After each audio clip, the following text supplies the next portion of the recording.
প্রেমাদাসা স্টেডিয়ামে একটু আগে যা ঘটেছে সেই ঘটনা আমাদেরকে 2007-এ ব্যাক করিয়ে নিয়ে গেছে, 19 বছর আগে নিয়ে গেছে।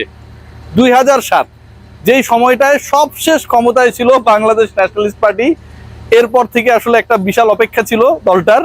এবং একইভাবে ওই বিএনপির জয়ের সাথে আমার কাছে কেন যেন মনে হয় যে জিম্বাবুয়ের লাস্ট যে অস্ট্রেলিয়ার বিপক্ষে বিশ্বকাপের উইন, সেটা খুব সামঞ্জস্যপূর্ণ যে এরপরে আর তারা অস্ট্রেলিয়াকে হারাতে পারেনি টি-20 ফরম্যাটে।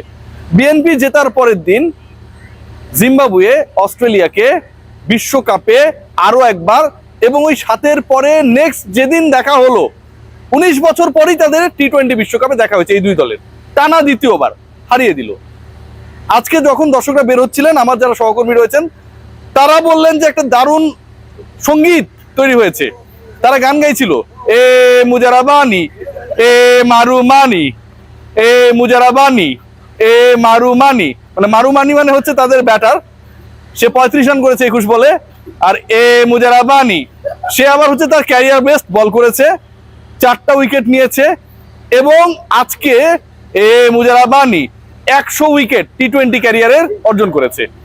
অসাধারণ একটা অবস্থা। এবং এই যে এ মুজারাবানি এবং এ মারুমানি যারা এই গানটা গাইছিল, তাদেরকে যখন জিজ্ঞেস করা হয়েছে যে তোমরা তো সেকেন্ড রাউন্ডে চলে যাচ্ছ, তাহলে 2 আউট অফ 2, এরপরে যে 2টা ম্যাচ রয়েছে শ্রীলঙ্কার বিপক্ষে, আয়ারল্যান্ডের বিপক্ষে, তোমরা কতটা হোপফুল? তারা রীতিমতো খেপে গেছে যে কিসের 2 আউট অফ 2, আমরা ফাইনাল খেলতে চাই।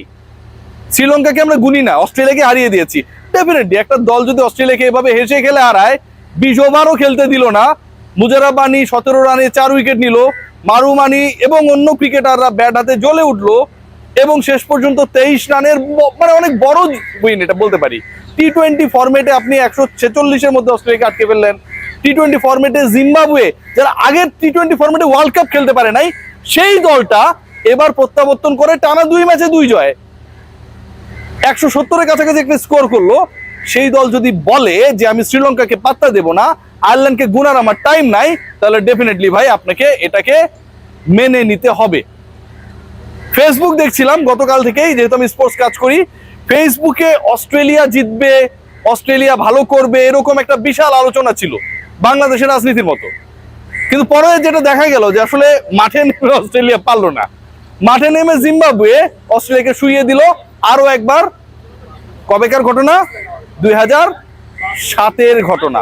সেই 7-এর পরে 19 বছর পর আরো একটা বিশ্বকাপে আরো একবার জিম্বাবুয়ে অস্ট্রেলিয়াকে হারিয়ে এখন ফাইনালে চোখ দেখছে। কেন এত আলোচনা? কারণ আলোচনা হচ্ছে যে গতকাল আমি লিলি হুইপশিয়া বডি ওয়াশ দিয়েছিলাম, এখনো ময়েশ্চার ধরে রেখেছে বডির মধ্যে, কিন্তু বাংলাদেশ যে নেই, ময়েশ্চারের মতো করেই এই ময়েশ্চার যেমন ধরে রাখা হয়েছে, বাংলাদেশ যে নেই সেই কষ্টটাও এখন পর্যন্ত হৃদয়ের মধ্যে রেখে দিয়েছি ভাই। জিম্বাবুয়ে যখন জিততে পারে, অস্ট্রেলিয়াকে হারিয়ে দেয়, যখন নেপালের বিপক্ষে ইংল্যান্ড অলমোস্ট খাবি খাচ্ছিল, ঠিক তখন ইংল্যান্ডের গ্রুপে অথবা আয়ারল্যান্ডের গ্রুপ পরিবর্তন হয়ে যদি বাংলাদেশ বি গ্রুপে চলে আসতো, এই বাংলাদেশ ওয়ার্ল্ড কাপটা অন্যরকম হতে পারতো। আজকে ইন্ডিয়ান এক জার্নালিস্ট বলেছে তোমাদের আসিফ নজরুলের কি হবে। আমরা যদিও এই ব্যাপারে ভাবছি না, বাট আলোচনা কিন্তু হচ্ছে। কারণ বাংলাদেশ যেই ডিসিশনটা নিয়েছে, সেই ডিসিশনটা অনেকটা হ্যাকলিং ডিসিশন। রাস্তার মধ্যে টেসলা চলে না, আপনারা দেখবেন কখন ব্রেক করে, কখন গতি বাড়ায়, কখন কোনো একটা মাইক্রোবাসের সাথে লাগিয়ে দিয়ে টেসলা ড্রাইভার বলে আমি গরিব মানুষ, যে কারণে লাগিয়ে দিয়েছি। বাংলাদেশের ক্রিকেটের ক্ষেত্রে বৈশ্বিক আসরে খেলা না খেলার ডিসিশনটা অনেকটা যেন টেসলা ড্রাইভারের মতো কনভিনসিং ছিল না। একবার মিনিস্ট্রি বলছে যে এটা বিসিবির ডিসিশন, একবার বিসিবি বলছে মিনিস্ট্রির ডিসিশন, পরে আবার মিনিস্ট্রি থেকে উপদেষ্টা বলছে যে এটা আসলে আমরা বলেছিলাম, কিন্তু ক্রিকেটার ক্রিকেট বোর্ড যদি আপত্তি করতো তাহলে আমাদের কিছু করার থাকতো না। মানে ক্রিকেটার এবং ক্রিকেট বোর্ড, আমার অতি প্রিয় বুলবুল ভাই কেমন আছেন? আসসালামু আলাইকুম। এবং আমাদের ক্রিকেটাররা নাকি এই সিদ্ধান্ত নিয়েছে, যদিও লিটন কুমার দাস কোনো কিছুই জানে না, নো কমেন্টস বলেছে আমি জানি না। End of the day Bangladesh এই বিশ্বকাপে নেই। End of the day Nepal ইংল্যান্ডকে চোখ রাঙায়। এন্ড অফ দ্য ডে অস্ট্রেলিয়াকে জিম্বাবুয়ে হারায়। End of the day Zimbabwe সমর্থকরা এখানটায় গান গায়, এ মুজারাবানি এ মারুমানি। আমরা জয় বাংলার পতাকা উড়াতে পারি না। বাংলাদেশে খেলা হয়, এবং ভারতের যে খেলা, সেই খেলাটাও তো বাংলাদেশে সম্প্রচারিত হয়েছে না?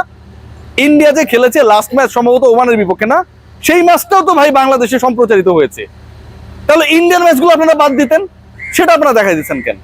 ইন্ডিয়ার খেলা আপনারা দেখবেন, ইন্ডিয়ার খেলা আপনারা সম্প্রচার করবেন, ইন্ডিয়া থেকে পেঁয়াজ আমদানি করবেন, অথচ বাংলাদেশ এই বিশ্বকাপে যারা যোগ্যতা অর্জন করে, যে জিম্বাবুয়ে গতবার যোগ্য ছিল না দেখে বিশ্বকাপ খেলতে পারেনি, সেই দলকে আপনারা খেলতে দিলেন না, সেই দলের সেই সুযোগটা আপনারা ক্রিয়েট করতে দিলেন না। আমার কাছে মনে হয় যে এটা অনেক ফ্রাস্ট্রেটিং।